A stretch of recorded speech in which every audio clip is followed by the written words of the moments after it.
Today I'm teaching Koyal lesson. అప్పుడైతే మనము 3 స్టాంజర్స్ చెప్పుకున్నాము. ఇప్పుడు మరి ఇంకా 2 స్టాంజర్స్ అయితే చెప్పుకోబోతున్నాం. చూసుకోండి. डाल डाल पर उड़ना गाना जिसने तुम्हें सिखाया है. కొమ్మ మీద ఎగరడం నీకు ఎలా వచ్చింది ఆలోచన. सबसे मीठे मीठे बोलो यह भी तुम्हें बताया है. నిజం చెప్పు, నువ్వు ఏమి తెచ్చావు. बहुत बली होती है, बहुत बली हो तुमने माँ की बात सदा ही मानी है. అంటే నీవు మీ అమ్మ గారికి మీ అమ్మ చెప్పిన మాటల్ని విన్నావా.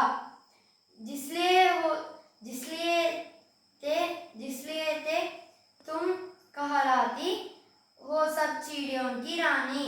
నువ్వు మీ అమ్మ మాట విన్నందుకు నువ్వు ఇప్పుడు పక్షులకే రాణి అయ్యావు అని ఇక్కడ పుస్తకంలో చెప్తున్నారు. గాయస్, ఈ లెసన్ మీకు ఇంట్రెస్టింగ్ అనిపిస్తే లైక్ చేయండి, సబ్స్క్రైబ్ చేయండి. ఇది చాలా చిన్న పార్ట్. నెక్స్ట్ ఇంకో చాప్టర్ ఉంది, సెకండ్ చాప్టర్. అది కూడా నెక్స్ట్ వీడియోస్లో చెప్తాను. అది చతుర్థనాలి. నెక్స్ట్ వీడియోస్లో అయితే చెప్పుకుందాం. Thank you for watching. 120 subscribers అన్నందుకు థ్యాంక్స్. అలాగే అందరూ ఇంకా 80 సబ్స్క్రైబ్ చేయండి, 200 అవుతారు. Thank you for all watching.